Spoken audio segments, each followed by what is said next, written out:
ఓం నమో వెంకటేశాయ. Welcome to my Krishna astro TV. నా పేరు నరసింహమూర్తి. నా ఫోన్ నెంబర్ వచ్చి 8712190468. ఈనాటి కార్యక్రమంలో మన ఏషియాలోనే రిచెస్ట్ పర్సన్గా చెప్పేటువంటి ఒక ప్రముఖమైన వ్యక్తి, అతని యొక్క కుమారుడు, అతని జాతక విశ్లేషణ చేద్దాం. ఇది సంపూర్ణంగా వాళ్ళ పర్సనల్ విషయాలు ఇవి. నేను ఎవరిని ఇందులో వక్రీకరించి చూపించటం లేదు. ఏ వ్యక్తి అయినా వాళ్ళ కొంచెం పబ్లిక్ ఫిగర్ కాబట్టి మీకు ఆ వ్యక్తి ఎవరో అర్థమయ్యే ఉంటుంది. ఆ వ్యక్తి గురించి చెప్తే మీ అందరికీ ఇంకా బాగా ఈజీగా అర్థమవుతుంది అనే ఉద్దేశంతో నేను ఈ ప్రోగ్రాం చేస్తాను. కానీ నేనేదో స్వలాభం పొందాలని, వాళ్ళని ఏదో కించపరచాలని అనేటువంటి ఉద్దేశంతో ఈ కార్యక్రమం చేయటం లేదు. ఆ యొక్క ఏషియా రిచెస్ట్ పర్సన్ అయినటువంటి మన ఇండియన్ ముఖేష్ అంబానీ గారి యొక్క కొడుకు అనంత్ అంబానీ. అనంత్ అంబానీ చాలా ఒళ్ళుగా ఉంటాడు. అలాగే ఆరోగ్య సమస్యలతో అతను బాధపడుతూ ఉన్నాడు. చాలా కాలంగా బాధపడుతున్నాడు. అతను అలా ఎందుకు ఉన్నాడు అనే విషయం గురించి నేను అనాలిసిస్ చేశాను. అనాలిసిస్ చేసిన విషయాలు నేను మీకు తెలియజేస్తాను. అతని గురించి హిందీ ఛానల్స్లో కూడా కొంతమంది జాతక విశ్లేషణ చేశారు. సరే, వాళ్ళ వ్యక్తిగత విషయాలు. నేను ఇతరుని క్రిటిసైజ్ చేసే ఉద్దేశంతో చేయటం లేదు. అతను అలా ఉండడానికి గల కారణం ఏమిటి అని వెరిఫై చేసి మీ అందరికీ ఆస్ట్రాలజీ ఎంత అద్భుతంగా పనిచేస్తుంది అనే విషయం తెలియజేయటం కోసం ఈ విషయం చెప్తున్నాను. న్యూమరాలజీ కూడా ఈ యొక్క పేరు గురించి పూర్తి వివరాలు తెలియజేస్తాను. ఇప్పుడు అతని యొక్క వివరాలు మనం తెలియజేసుకుందాం. ఇతని యొక్క వివరాలు కనుక చూస్తే ముందుగా అతని యొక్క డేట్ ఆఫ్ బర్త్ రాస్తాను ఇక్కడ మీకు. ఇతను పుట్టింది 10వ తారీఖు 4వ నెల 1995లో పుట్టాడు ఇతను. 10వ తారీఖు అంటే బర్త్ నెంబర్ 1, 4వ నెల అంటే 4, 10, 19, 24 అంటే 6 అతనిది ఇయర్ ఆఫ్ బర్త్ అవుతుంది.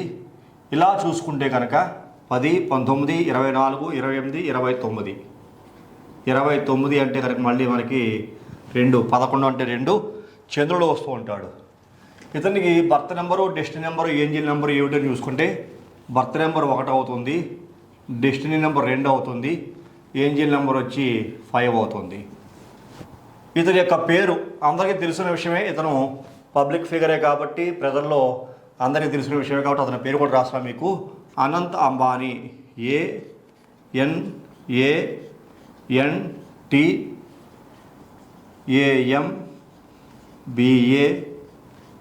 ANANTAMBANI. ఈ విషయాలు మనకి వికీపీడియాలో దొరికాయి, అవే తీసుకున్నాను నేను. సరే, దాని కొద్దిగా వివరణ చూద్దామని చెప్పేసి చాలా క్లియర్గా చూసాను అనమాట. 1, 2, 3, 4, 5, 6, 7, 8, 9, 10, 11. 11 అక్షరాల్లో ఇతనికి పేరు ఉన్నది. 11 అంటే 2. దీనికి న్యూమరికల్ వాల్యూ ఎంత వచ్చింది అని నేను ఒకసారి కనుక చూస్తే క్లియర్గా అనంత్ అంబానీ అంటే 30 వచ్చింది. ఇది చాల్టియన్లో 30 అంటే 3. అలాగే పైథాగరస్ చూసుకుంటే కనుక 36 వచ్చింది. ఇది పైథాగరస్. 36 అంటే కనుక 9. నేను ఎప్పుడు ఎవరికైనా సరే పిరమిడ్ నెంబరు చాలా కీ రోల్ పోషిస్తూ ఉంటుందని చెప్తుంటా. ఆ పిరమిడ్ నెంబరు ఇతనికి చాలా హై లెవెల్ 66 వచ్చింది. 66 అంటే మళ్ళా 3. 2 శుక్రులు వచ్చారు. ఇది చాలా పవర్ఫుల్.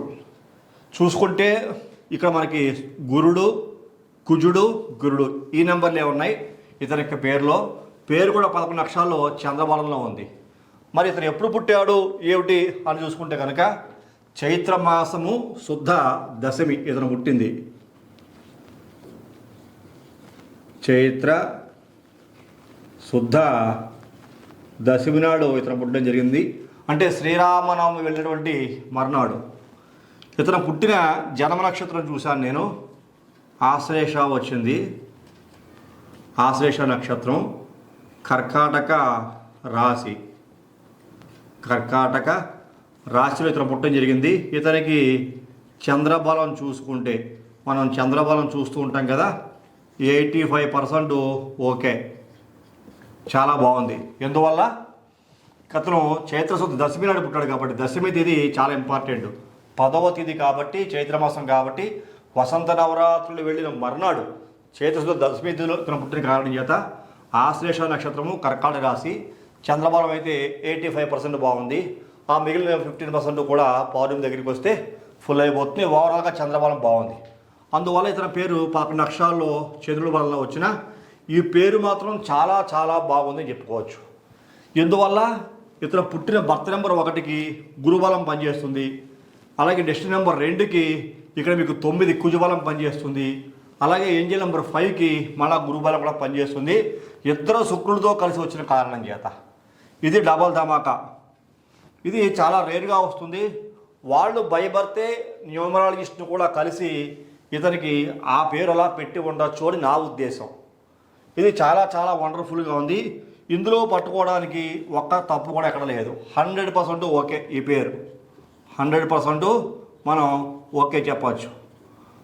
ఇలా ఇంత బాగా ఉన్న పేరు న్యూమరాలజీ మరి అతనికి ఏ విధంగా పనిచేస్తోంది, జాతకంలో ఉండేటువంటి దోషాన్ని తగ్గిస్తోందా పెంచుతోందా అని ఒకసారి పరిశీలన చేద్దాం.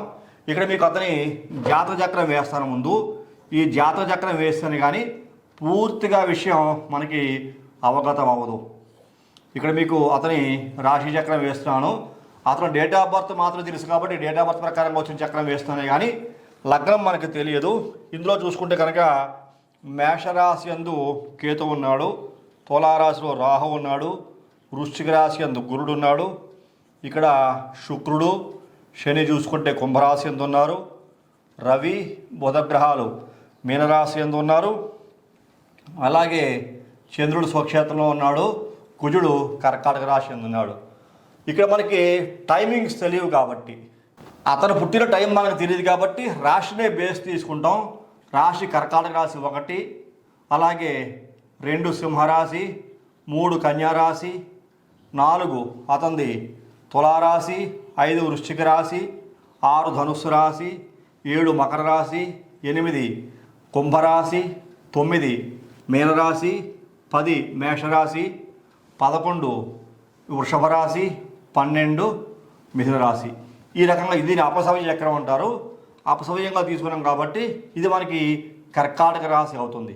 ఈ కర్కాటక రాశి యందు కుజుడు నీచ స్థానగతుడై ఉన్నాడు. లగ్నానికి పంచమాధిపతి. అలాగే లగ్నానికి పంచమంలో గురుడు ఉన్నాడు. ఈ గురుడు చాలా 1, 2, 3, 4, 5 స్వక్షేత్రాలు చూస్తున్నాడు పంచమ దృష్టితోటి. 6, 7, 8, 9 రాశిని కూడా చూస్తున్నాడు. ఈ గురుడు ఈ స్థానాన్ని చూడడం ఒకటి, ఇది ప్లస్ పాయింట్. స్వక్షేత్రంలో ఉండి స్వక్షేత్రం చూడడం. ఈ గురుడు ఇలా ఉండి చంద్రుడు ఉన్న స్థానం చూడడం కూడా ప్లస్ పాయింట్. ఈ గురుని యొక్క శుభదృష్టి ఇక్కడ మీకు లగ్నాత్తు 9వ స్థానాన్ని చూస్తోంది, రాశివశాత్తు 9వ స్థానాన్ని చూస్తోంది. గురుడు నుంచి 1, 2, 3, 4, 5వ స్థానం స్వక్షేత్రం మీనరాశిని చూస్తూ ఉన్నాడు. అందువల్ల రవికి కూడా బలం ఏర్పడుతుందని చెప్పుకోవచ్చు. ఇక్కడ మీకు బుధుడు మరలా చూసుకుంటే నీచ స్థానగతుడై ఉన్నాడు. ఇక్కడ మళ్ళీ శని శుక్రులు కలయిక చాలా చాలా అడ్వాంటేజ్. అలాగే అర్ధాష్టమంలో రాహు ఉన్నాడు, మీకు 10వ ఇంట కేతు ఉన్నాడు. కుజుడు నీచ స్థానగతుడై ఉన్నాడు. ఈ గురుని యొక్క శుభదృష్టి చంద్రుడి మీద పడడం, చంద్రుడు కూడా శుభత్వాన్ని కలిగి ఉన్న కారణం చేత గజకేసరి యోగ లక్షణాలు ఈ వ్యక్తికి ఉన్నాయి. మరి ఆరోగ్యపరంగా మనం పరిశీలించాలి. చాలా లావుగా ఉన్నాడు, అలా అతను హెల్తీగా ఉన్నాడా లేదో అనే విషయం మనం చెప్పకూడదు. చాలా లావుగా ఒళ్ళుగా ఉన్నాడు, అది మాత్రం మనం పరిశీలించి అతను హెల్త్ ఎందుకు అలా ఇబ్బంది పడుతున్నాడో చూసుకుంటే ముఖ్యంగా మనం ఆశ్లేష నక్షత్రాన్ని కన్సిడర్ చేయాలి. ఆశ్లేష నక్షత్రానికి అధిపతి ఇక్కడ చూసుకుంటే మనకి బుధగ్రహం అధిపతి. బుధగ్రహం ఇది 17 సంవత్సరాలు ఉంటుంది. ఇతను పుట్టింది 1995 కదా, అంటే 1995కి 17 ఇయర్స్లో దగ్గరగా ఒక 5 ఇయర్స్ తీసేద్దాం, 5 to 6 ఇయర్స్ తీసేద్దాం. ఒక 5 to 6 ఇయర్స్ 7 ఇయర్స్ తీసేద్దాం, ఒక 10 ఇయర్స్ ఉందనుకుందాం. రిమైనింగ్ బుధ మహాదశ అంటే ఇక్కడ 5, 9, 1, 10, 9, 1, 10 ప్లస్ 2, 2005 వరకు ఇతనికి బుధ మహాదశ ఉంది. ఇక్కడ మీకు రాశి కర్కాటక రాశి చెప్పా. కర్కాటక రాశి అలాగే ధన కుటుంబ వాక్కారుడు ద్వితీయ స్థానాధిపతి అయినటువంటి రవి మీకు ఎక్కడున్నాడు? మీకు 9వ స్థానంలో ఉండి ఈ కర్కాటక రాశికి మీకు వ్యయాధిపతి అయినటువంటి యొక్క బుధుడు ఈ స్థానం నీచ స్థానగతుడై ఉన్నాడు. ద్వితీయాధిపతి వ్యయాధిపతి రెండు కూడా భాగ్యస్థానమునందు కలిసి ఉన్నారు. బుధుడు మీనరాశి యందు నీచ స్థానగతుడై ఉండడం, జలకాల ఆశ్లేష నక్షత్రాధిపతి బుధుడై ఉండడం, అందువల్ల ఇతను ఆరోగ్యపరంగా ఫ్రమ్ ద స్టార్టింగ్ స్ట్రగుల్ అవుతున్నాడు. వెన్ హీ ఈజ్ బోర్న్ అప్పటి నుంచి, ఎప్పుడైతే ఈ అబ్బాయి పుట్టాడో అప్పటి నుంచి కూడా ఆరోగ్యపరమైన సమస్యలు ఇతను ఫేస్ చేసే ఉంటాడు 2005 వరకు. అలాగే 2005 నుంచి 7 years కేతు మహాదశ. ఇక్కడ చూసుకుంటే 7, 5, 12, ఇక్కడ మనకి 2012 ఇంతవరకు కేతు మహాదశ. ఈ కేతువు కూడా ఈ రాశివశాత్తు చూసుకుంటే 10వ ఇంటి ఉన్నాడు. అది కూడా మరీ అంత యోగిస్తుందా అంటే అంత బాగా యోగించదు. ఇలాగే రాశివశాత్తు అష్టమంలో శని ఉన్నాడు. అష్టమ శని రాశివశాత్తు అష్టమాధిపతి స్వక్షేత్రమందు ఉండి ఇక్కడ మీకు చతుర్థ కేంద్రాధిపతి అలాగే లాభాధిపతి రెండు శుక్రుడితో కలుస్తున్నాడు. ఇది యోగమే, అవయోగమేం కాదు. ఇందులో మనం శని శుక్రుడిని అవయోగంగా తీసుకోకూడదు.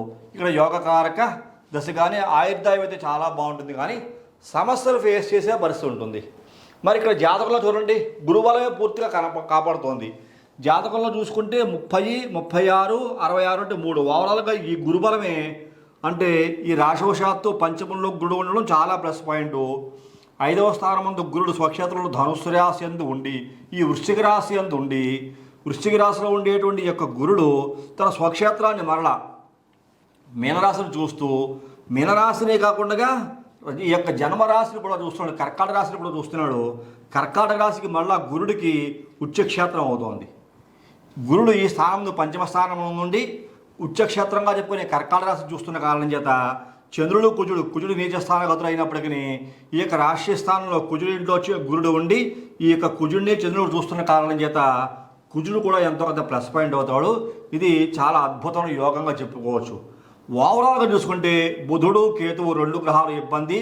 శని అష్టమాధిపతి అయినటువంటి శుక్రుడితోటి కలిసి ఉన్నాడు. శుక్రశనిలో కలియకున్న కారణం చేత ఇక్కడ మీకు కేతు మహాదశ 2005 నుంచి 2007 సంవత్సరాలు 2012 వరకు ఉన్న ఇతనికి 2012 నుంచి 20 సంవత్సరాలు శుక్ర మహాదశ ఉంటుంది.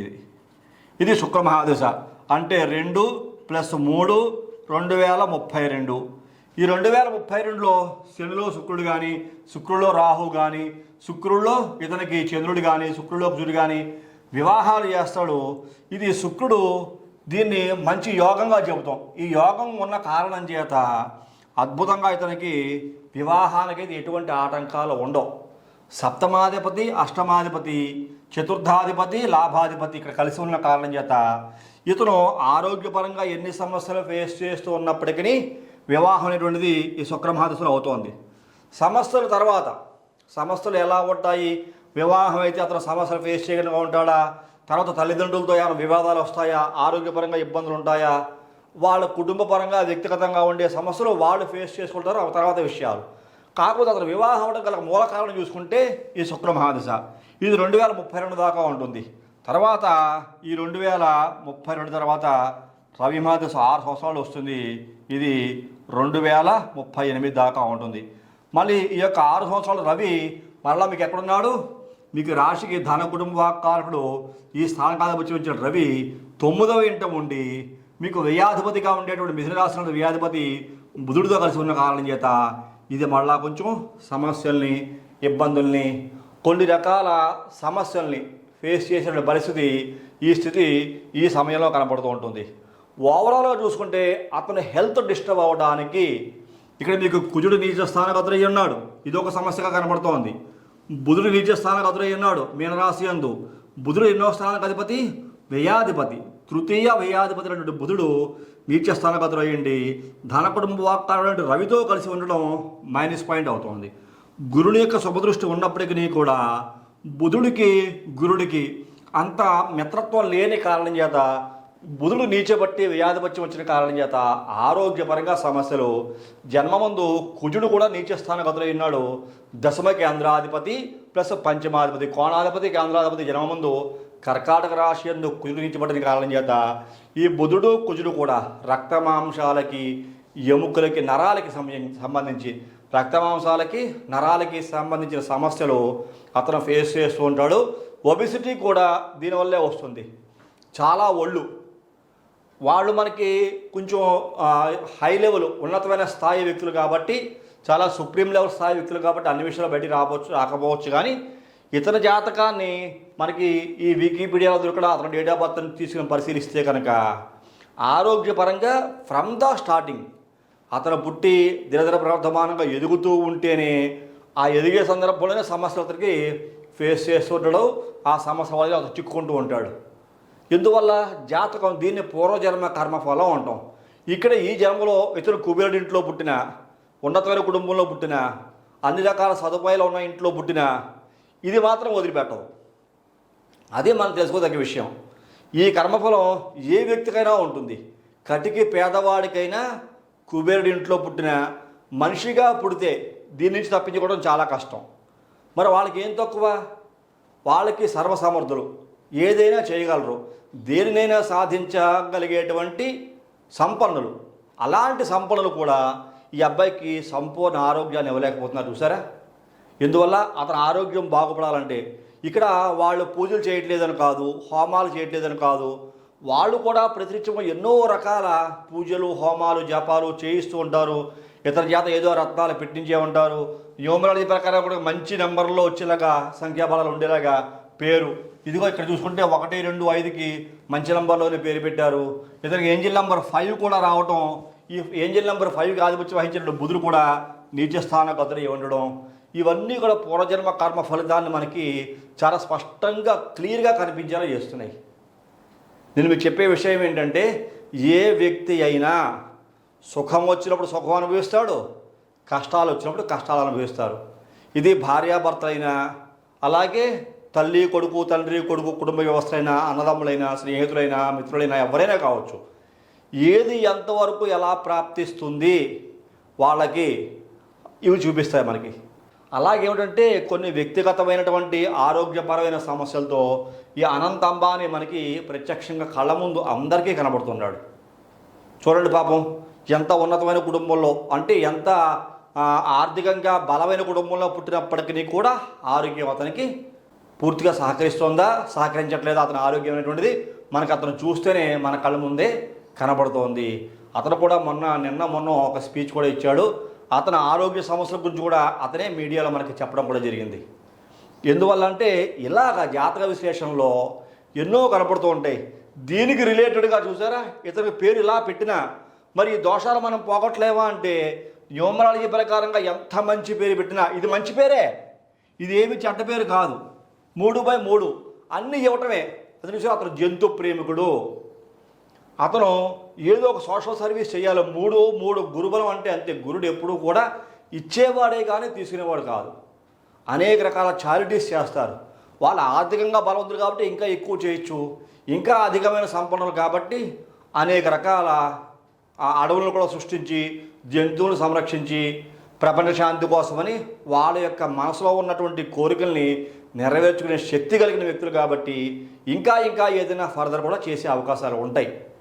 ఎందుకోసం అంటే అటువంటి ధన సంపన్నులు కాబట్టి, అలాంటి సంపద వాళ్ళ దగ్గర ఆ లక్ష్మీ కటాక్షం ఉన్న కారణం చేత ఇలాంటివి చేయగలుగుతారు. కానీ ఇందులో ఉండే దోషాలు, బైబర్త్ ఉన్న దోషాలను తొలగించడం అవే ఇంపాసిబుల్. చాలా చాలా చాలా కష్టం. కొన్ని తప్పించుకోలేము. ఎందుకోసం అంటే నక్షత్రాధిపతి అయిపోయాడు. మనం ఇక్కడ గమనించండి బాగా, నక్షత్రానికి అధిపతి కర్కాటక రాశి అధిపతి, ఈ రాశికి వ్యయాధిపతి నీచబడడం, అలాగే ధన కుటుంబ వాక్కారుడు రవితో కలిసి ఉండడం, చాలా మైనస్ పాయింట్ ఉన్నాయన్నమాట. ఇలా చూసుకుంటే గురుబలం ఉన్నప్పటికీ కూడా యోగము, యోగ్యత, ఆరోగ్యపరంగా చాలా కనబడుతోంది. అలాగే ఈ కర్కాటక రాశి యందు కుజుడు కూడా దశమ కేంద్రాధిపతి, పంచమాధిపతి అయ్యుండి నీచబడడం. ఈ రకంగా మనకి అనాలిసిస్లో ఇలాగ విశేషాలు చాలా క్లియర్గా తెలుస్తున్నాయి అని చెప్పుకోవచ్చు. ఈ కార్యక్రమం మీకు అందరికీ నచ్చిందని అనుకుంటున్నాను నేను. పేరు మార్చేసినంత మాత్రం ఎంత పవర్ఫుల్ పేరు పెట్టినా ఇది బాగోపోతే ఇది పెద్దగా సపోర్ట్ ఏమి ఇవ్వదు. చూసారా, అతను దశ చూసారా, శుక్ర మహాదశ, తర్వాత ఇక్కడ వాపండి రవి మహాదశ, అంటే జనకార బుధమాన తర్వాత కేతువు ఇవన్నీ మంచి టైమింగ్స్ ఏం కాదు. మరలా మీకు చూసుకుంటే కర్కాటక రాశికి అష్టమంలోనే శని ఉన్నాడు. ప్రజెంట్ అష్టమంలోనే శని ఉన్నాడు. శని శుక్రుడు కలయిక కూడా ఉన్న కారణం చేత వివాహం కూడా అవుతుంది. చూసారా, మళ్ళీ సేమ్ గ్రహస్థితి ఇక్కడ ఎలా ఉందో అలాంటి గ్రహస్థితే అతను వివాహం అవుతుంది. ఇలాంటి అద్భుతాలు కొంతమంది వ్యక్తుల జీవితాల్లో కనపడుతూ ఉంటాయి, నమ్మినా నమ్మకం లేకపోయినా. కాబట్టి ఈ కార్యక్రమం నచ్చితే ప్రతి ఒక్కరూ లైక్ చేయండి, షేర్ చేయండి, సబ్స్క్రైబ్ చేయండి. సబ్స్క్రైబ్ చేసిన తర్వాత పక్కనే ఉండేటువంటి బెల్ ఐకాన్ మాత్రం ప్రెస్ చేయడం మర్చిపోకండి. అలా బెల్ ఐకాన్ ప్రెస్ చేయడం వల్ల నేను అప్లోడ్ చేయబోయే ప్రతి ఒక్క వీడియో మీకు వెంటనే ఇంటిమేట్ చేయబడుతుంది. మీరు యూట్యూబ్లోకి వెళ్ళి షేర్ చేయవలసిన అవసరం లేకుండా తదుపరి వచ్చే కార్యక్రమంలో మరిన్ని ఆసక్తికర విషయాలు తెలియజేసుకుందాం. అంతవరకు సెలవు, నమస్కారం.